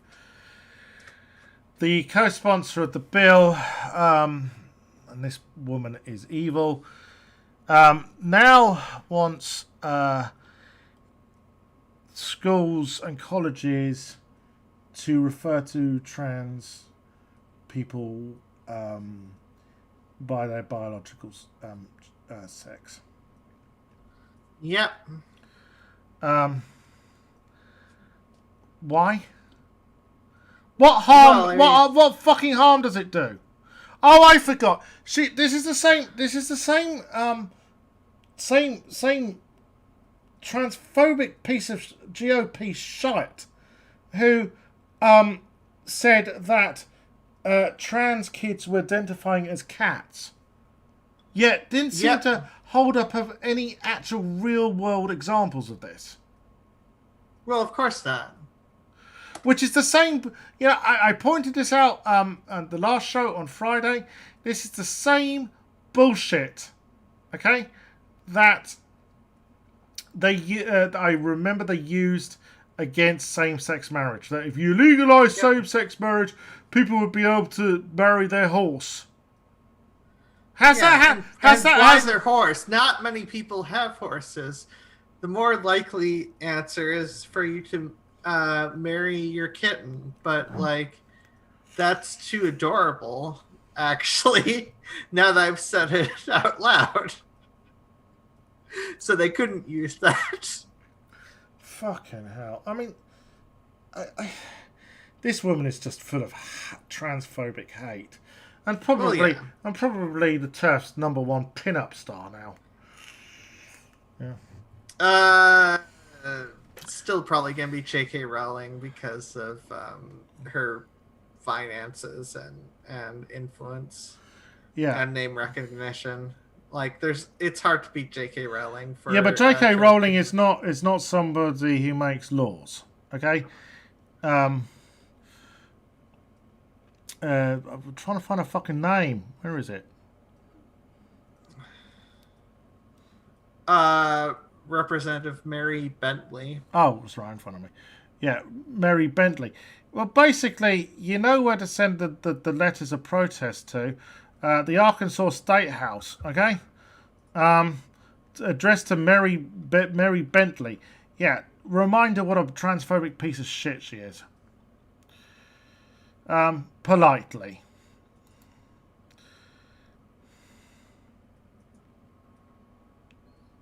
I mean, while, by the way, I just want to say, while J.K. Rowling has not made laws, she has been quoted by GOP individuals when proposing anti-trans laws. So, right. So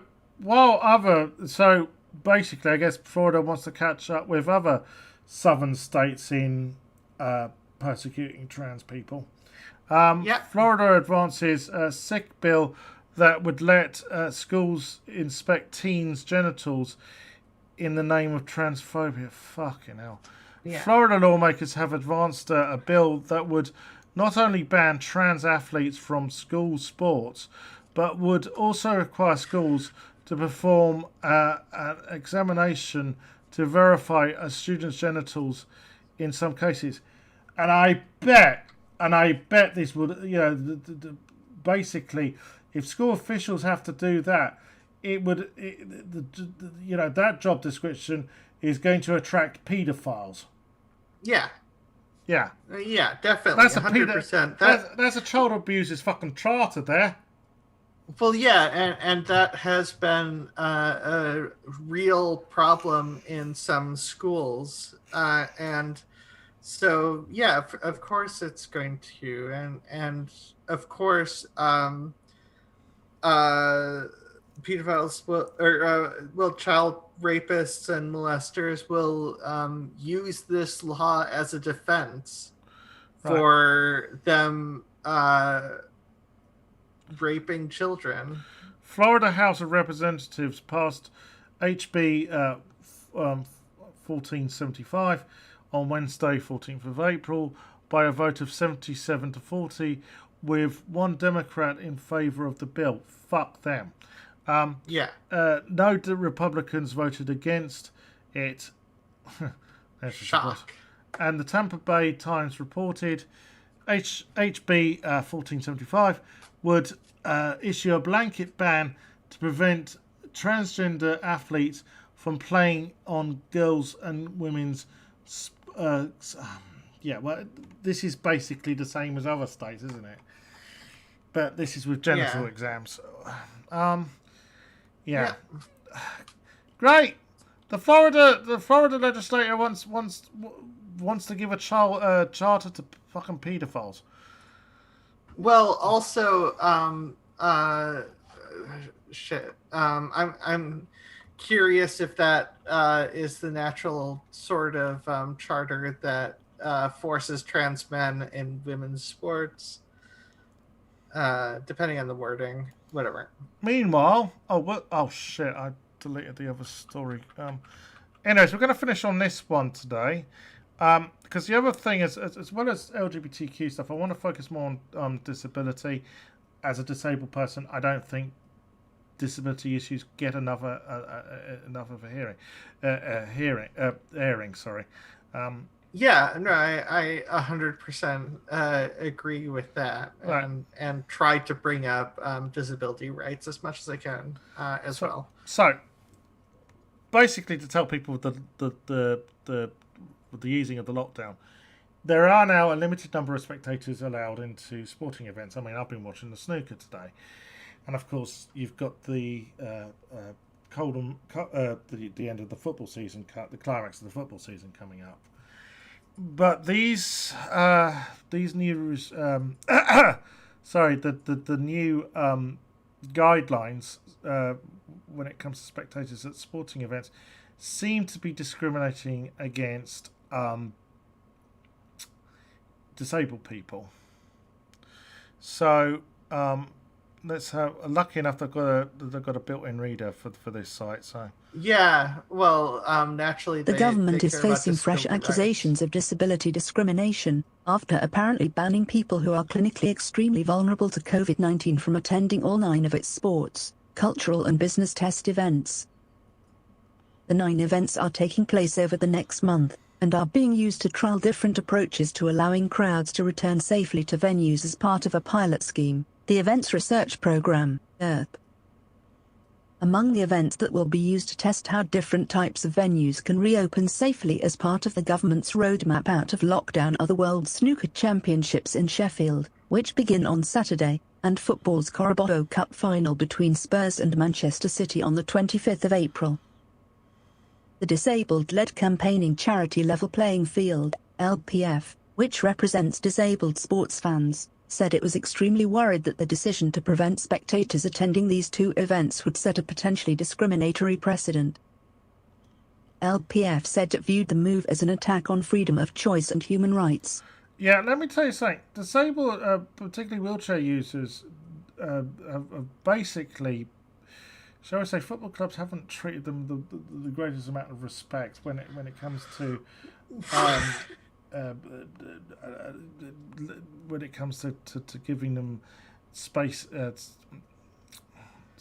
at I mean, they're grounds. not the only places, obviously. There's a lot of lack of respect for wheelchair users, whether it be with relation to bathrooms, whether it be with relation to accessibility into and out of buildings, whether it be just stuff like this, human rights, like the ability to go places and just live your life in any way that's even close to the average person. The thing is, there's a lot of people I know very sniffy about sport. What does it achieve? It's all rubbish. Look, it's a way of people to relax. Okay, it's a way for people to switch off. From the mundane bullshit, right? Well, there's a lot of things to enjoy about sports. One of them being Steph Curry, who I'm gonna shut up now. Esports is a sport. What I'm saying is Steph Curry plays basketball for people Golden City Warriors. Oh, sorry, I thought you were referring Golden to State Warriors. No. I wasn't talking about Faker, who is the best League of Legends champion player ever. But whatever.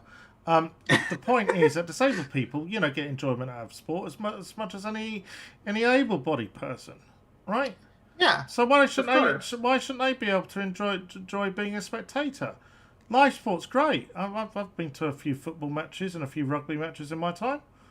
Yeah. Well, it's because people don't want to see people in wheelchairs because anyone with any sort of disability is oftentimes culturally considered a lesser being, a lesser human being, and therefore shouldn't have the same access and rights as the people who can work more with society as it currently exists.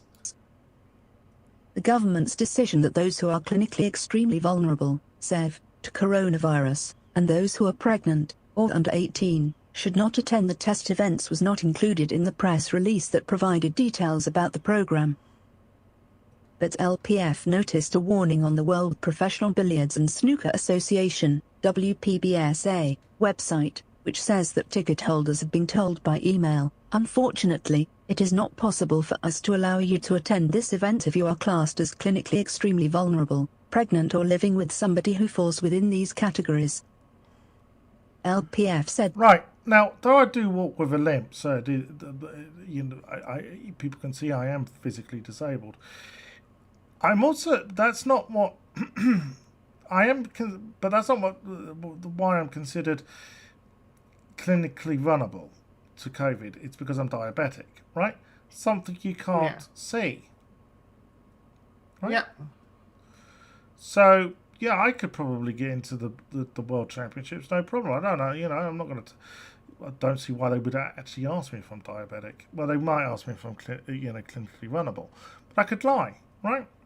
But person in a wheelchair, they're going to just blanket consider. There's going to be a blanket generalisation. They're all clinically vulnerable to COVID-19 when maybe they're not actually. Yeah. There's many reasons why people are wheelchair users. Okay. Anyways, as you see, there seems to be. I mean, this is a very long article. Do go and read it yourself. Definitely, and support disability rights. Yeah. Okay. Now I've remembered why it was I brought up Waco. And the Oklahoma City bombing. I'm gonna tell you a bit of a story here. Well, yeah. As I said, basically, a long story short, for various reasons in my personal life, I fell into the libertarian cult. And I was there for a few years, okay? But one of the reasons I started to move away from the libertarian cult, well, there was two reasons. One, back in 2009 or 2010, a guy called Joe Stack flew his plane into an IRS building in Texas. And I basically wrote an article for a libertarian blog called Free Agents, where I said libertarians should not hold this guy up as a hero. He was committing violence against innocent people. A couple of days later, I noticed there was other articles on that very same blog basically saying he was a hero and that no one who worked for the IRS was innocent. Yeah. Which is ludicrous. Okay? The thing is, the assumption of libertarians is that everyone should know libertarian philosophy. No, they don't. Okay. A couple of months after this, I used to be a co-host on a podcast with a guy called Gardner Goldsmith, and it was coming up to the anniversary of Waco, and he was talking about the Oklahoma City bombing, and he said, "Oh, did you know that Timothy McVeigh was going to bomb another building, but he found out that there was a crash in that building, so he opted to bomb the other federal building, which he did bomb, basically because he didn't want to kill children." As if this, but he said it in a manner, it was as if to sort of justify Timothy McVeigh bombing that building, and it was like, fuck. I don't want to be part of this anymore. Yeah? I really, the libertarians talk about the non-aggression principle, yet they're okay with anti-government the terrorists blowing the shit out of people. There is that hypocrisy, and I remember that, right? Yeah. That's why I brought it up. Yes, as I said, the ATF and the FBI fucked Waco up, but it wasn't like Koresh was some non-crazed innocent. He was crazy, and he was breaking the law. I don't know the truth about the accusations of child molestation. The evidence is especially given the FBI's record. Well, yeah, and also there's evidence to say that the FBI, with the gas canisters they were using, started the fire. The fuse in the gas canisters was faulty. There's all sorts of stuff. No one will know the actual truth, okay? But the point is,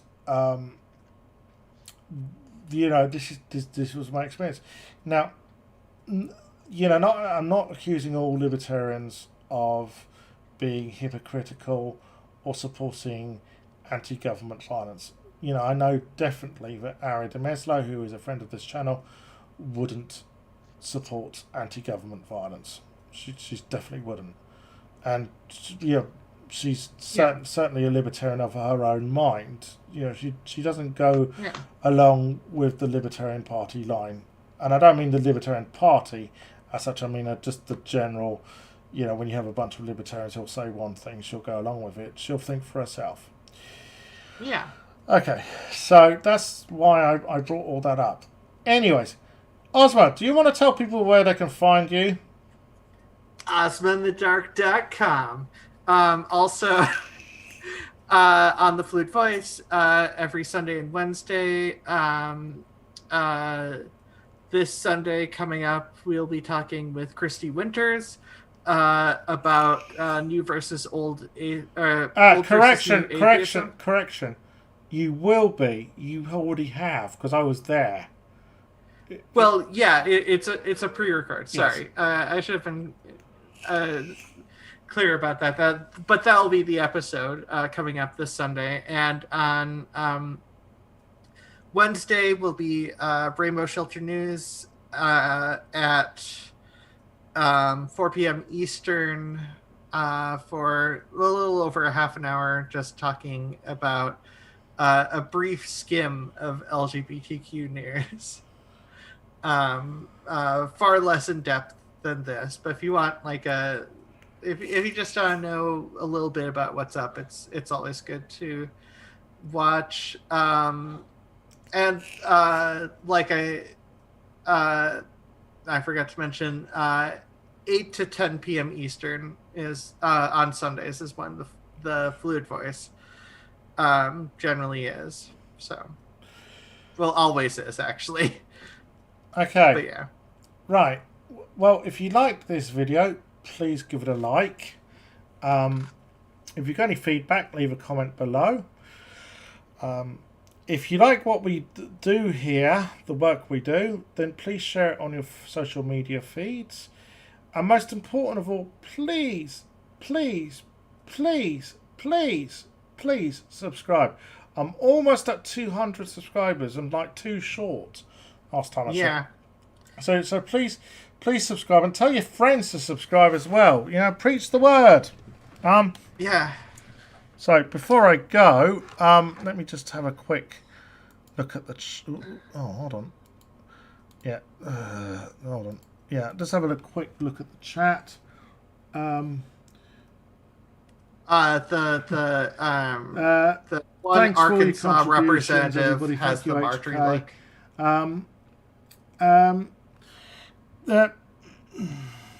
Yeah. Anyways, yeah. Sorry. All right, I should be back Wednesday. I might be back tomorrow. Of course, tomorrow's 420, so have a spliffing good time. Smoke them if you got them. I love the fact that hippies have co-opted shit which the Nazis did, right? Basically, they. Sorry, I had my headphones down, muted for some reason. Basically, tomorrow's obviously 420, which is of course the day you spliff up, have a joint. Yeah. But of course, it's also Hitler's birthday. Yeah. And as I was saying, I like the stuff which the fact that hippies have co-opted stuff which not, the stuff to do with the Nazis, because they also made the Volkswagen Beetle, the hippie car, despite the fact it was put into production during Hitler's when Hitler was in power. It was. Yeah. There was only date 12 made, but nevertheless. Anyways, enough of that. Okay, as I said, I'll probably be back Wednesday. If there's if I find an interesting video to respond to, which I can do on my own, you never know, I might be back tomorrow. In the meantime, take care of yourself, stay safe, and peace out. Bye.